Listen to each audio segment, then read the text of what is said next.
Hello, welcome to volume 39 of Home Bar and Pub Shed Sessions. It's an ale and audio spin-off, and we feature it on the main show, as well as its own separate podcast, which you can find on Spotify, on Apple, on Amazon, all the usual places you find your podcasts, but also now on YouTube as well. And the last episode of this, volume 38, was with the Spencer Arms, and we did our first YouTube version as well. I'm pleased to say we're back. We're doing it on YouTube again this time. And this time, with me on the show, I have got, and it's a pleasure to have these guys on because I've been wanting to have them on for ages. And I think we featured him on the show, going back to when probably we first got Andy and Dave on the show a couple of years ago. So it's a long time we've been wanting to get them on the show. And here they are. It's Daint's Place Speakeasy. How are you doing? Great. Thank you for having us. Well, thank you very much. Yeah, how are you both doing? It's Garrett and Jenn, is that right? Correct. Right. Can see. Good stuff. Well, yeah. So, I mean, what? Oh, sorry, I've cut one of you off there. You're back on. You're both on. There you go. I'm sorry. He's the face anyway. Yeah, but she's smarter than me, so she's gonna have better answers than me. So you're in on Swan Island, is that right? Yep. So you were saying to me about you were supposed to be going off the island for. I was so supposed to go pick up a pellet stove, but the weather's crap here today, so. So you're in quite a unique place then, where it means that sometimes you sort of get stuck there, sort of thing. Yep. Yeah, we're about 6 miles off the coast on a small island, so it's about 5,000 acres total. There's about 400 people year round. Primarily lobster fishermen and retirees out here. But yeah, you're pretty much live and die by the ferry boat. If the ferry's not running, you're stuck here. So, well, I mean, with it being a small island, then I bet your bar is quite a landmark on the island.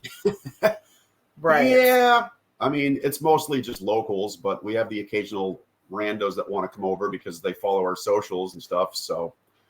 I mean, I guess probably, I don't even know if you guys know this, but Swan Island is actually a dry island, which means that you cannot buy or sell alcohol on the island. It's been that way since Prohibition. Yay, America and Prohibition. So it's always been dry. It's never been able to sell alcohol out here. And there's a lot of churches, and pretty much the only place to socialize is either church or the post office, things like that. So there was really a great need for a place to hang out. And we just kind of started hanging out in it was a trap shop. It was where, they were work on trap gear, where he's lobster fisherman. And we put our winter seats back here and a TV and a radio and a wood stove and created a little lounge area. Yep. And then one day we were like, hey, let's build a bar. And so we built a bar. And then over COVID, when no one could be in here, we built a bigger bar, and it's exploded from there. So is that basically when the bar is now started then during COVID? Yeah, basically. I mean, we've had the bar since 2018? Yeah. But since 2019 is when we started to rebuild, and New Year's Eve of 2020 is when we opened up for the first time. Wow. And did you have a bit of a gathering that night? Were you allowed to at that point? I can't remember. But anyway, did you have a nice... Yeah, it was right at the tail end of when the small gatherings were get away with bigger gatherings. So I'm going to say we could have edited that. But anyway, yeah. Exactly, yeah. It's all gone now. All done. But anyway, yeah, I mean, it's a great looking place. And I mean, the first thing that stands out about it is the size of it. It's huge. How big are we talking? The building itself is 32 feet long, and the widest part's 18 feet. But everybody calls it Narnia because from the road, it doesn't look that big. And then when you walk through the front door, you're like, whoa. I can imagine. And like you say, you seem to have a lot of kind of like local guests and people like that who tend to be in attendance quite often as well. I'm guessing your friends and everything love it. Mm-hmm. They do, because it's a place for them to go to just have a warm, nice atmosphere, to have some laughs and some good drinks. That's it. And you mentioned that you can't sell it on the island, but you can give it away for free. Yep, and And that's bring your that's own. kind of a rule of thumb when you come here. If you come empty-handed, you can drink, but next time you come, bring something to replace it. Good plan. Yeah. Because We're- I assume you have to go and get all the stuff from off the island as well, anyway, don't you? So, Yeah. well, that makes perfect sense. Good stuff. I mean, and I can see, the kind of thing you have some really good nights in there. I've put your sort of your Instagram account up there, up to 4,500 followers now. I'm guessing you've got quite a few people who contact you and ask about the bar and everything. Your photos look brilliant, which I think that's linked back to you. Is that Jen? That'd be me. Yeah, usually everybody thinks it's Garrett, but it's me. Yeah, I think it was Pablo Disco Bar who mentioned that you're a photographer, because obviously Pablo Disco Bar's really into his photography. So Yes. what sort of thing is it that you do then? For like work in real life, or Yeah, well, for work in real life, and then for both really, yeah. I'm a veterinary pharmaceutical rep, so that's what I do in my real life. But I have always been a photographer. I was a second shooter for a wedding photographer for a while. It just wasn't really what I wanted to do, because it's taking your hobby and making it a job, and sometimes that then makes you hate your hobby. So really what happened with the Instagram is it was just a creative outlet for me. I love the candid pictures of everyone having fun. I love capturing that joy. And it just kind of exploded and grew from there. And I was very, very careful to create a brand with my photos. So I've built tons of different filters for different lighting situations on Lightroom. And, that's pretty much what I do. So if it's dark or we're singing, I have a specific filter. I do a lot of black and white.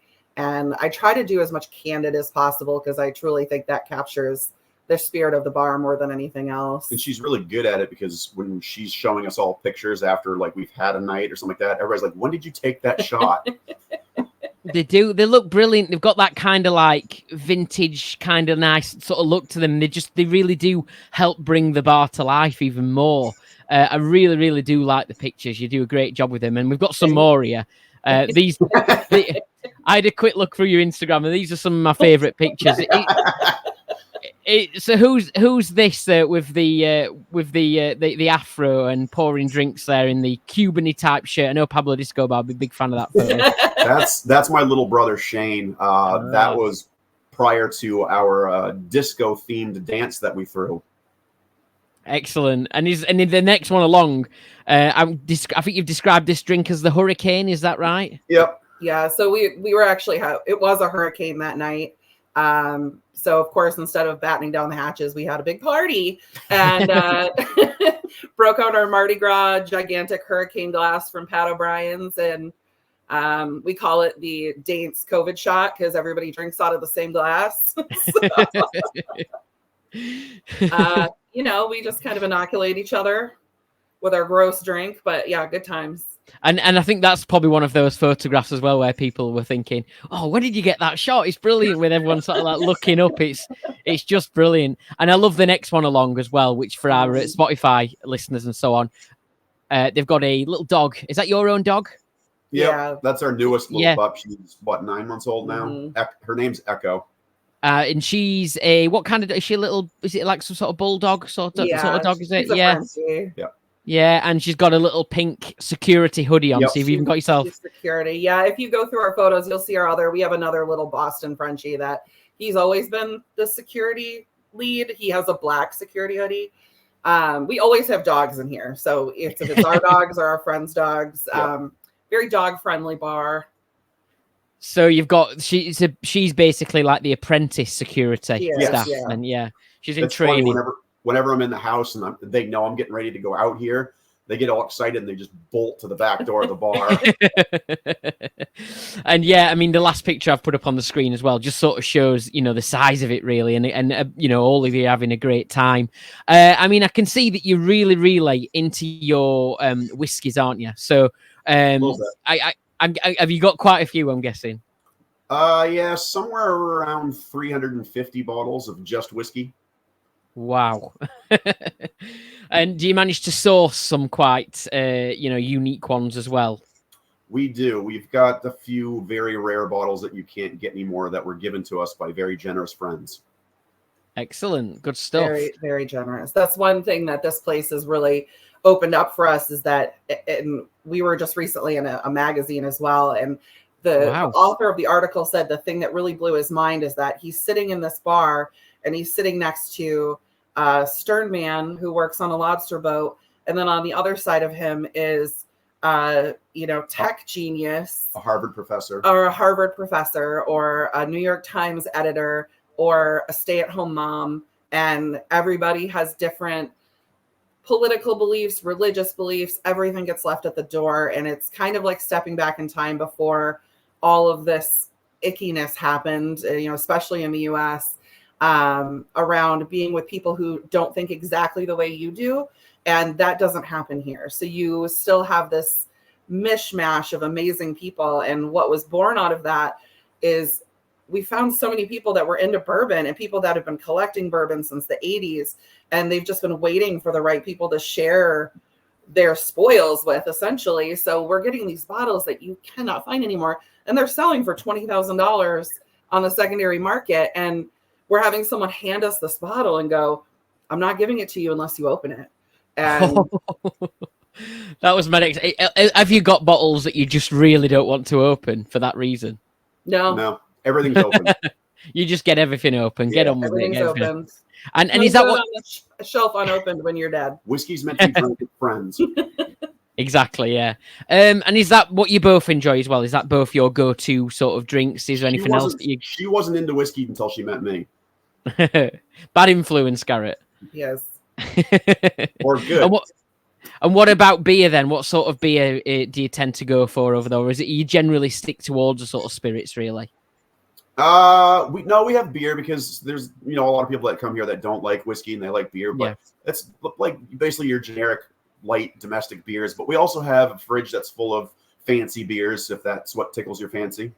We have a lot of people that bring, if they're traveling from out of town, they'll go stop at their local distillery or their local craft brewery and pick up a pallet basically of beers for us to try, and then they leave it in our fridge. So if people come and they didn't bring something or they ran out, there's always a selection, and we call it the share fridge.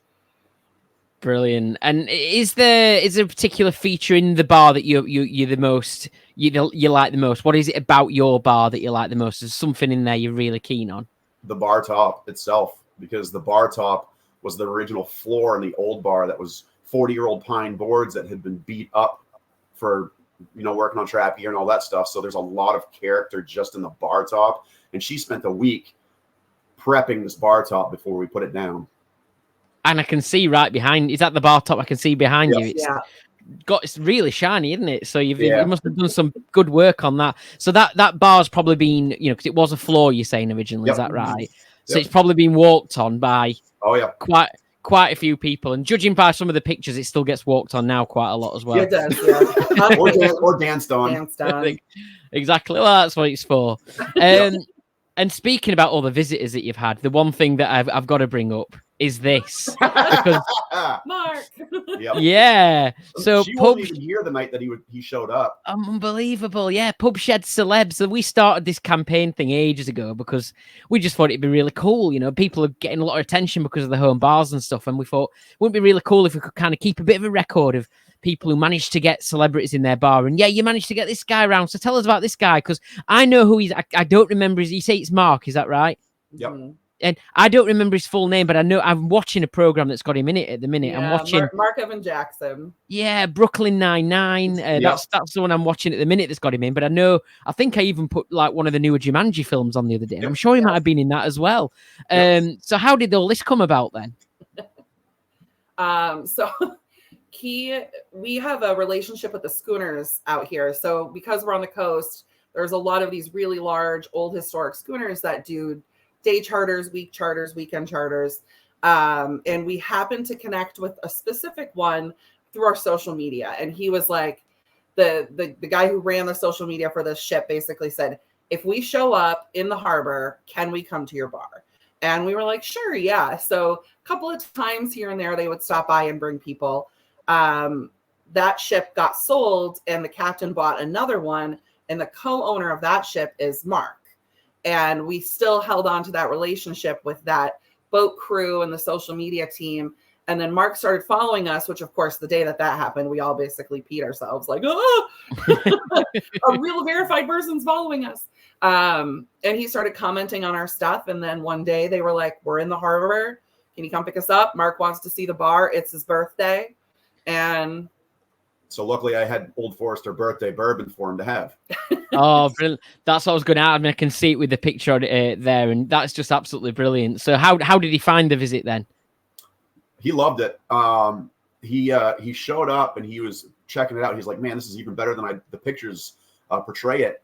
And we had a whole crowd here tonight of all of our locals and friends and stuff like that. And he's like, so does anybody here like want to ask me questions about what I do? And I was like, no. I was like, everybody knows who you are, but nobody's going to bother you like that. Like, this is a safe space. And he's like, man, I love this place even more. I think he might be coming back with the sound of it. Oh no, he wants to come back because he wants to come back for a karaoke night. Oh, brilliant. I think I saw that actually. Is that what? Because in one of the pictures that I was looking at earlier on, I could see somebody looking through a book. Is that the karaoke book? Yeah. It's my magic book. Yeah, we don't have a list of songs. We basically let you sing whatever you want. Yep. The problem is here, this is not like a normal karaoke bar where you pick your song and you sing alone. You pick a song and everyone in the bar is going to be singing if they know it. If they know it. So the whole bar is just erupted in music. Brilliant. Do you have many neighbors in close proximity to you? We do. How do they find it? We have some neighbors that love it because some nights, because we have live music out here.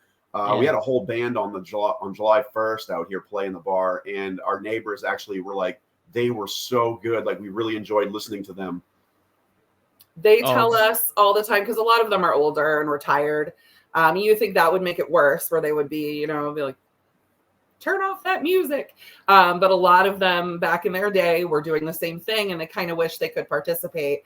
So in the summertime, a lot of them have told us they set their chairs out on their porch and they listen to us because they enjoy hearing us have some fun. So we're pretty respectful. We will turn it down after a certain point. Yep. If we're having a large live band or something, we usually go to everyone in the area and invite them and make sure that they feel welcome and let them know it's going to be happening. It's going to be loud for a little while. Put your earplugs in for a little bit if you don't like it, all that kind of thing. Yeah. Oh, well, on nights we have the live music, there's usually 50 plus people here. That's amazing. Brilliant. I love the fact that, so many people are getting so much enjoyment and happiness out of your bar.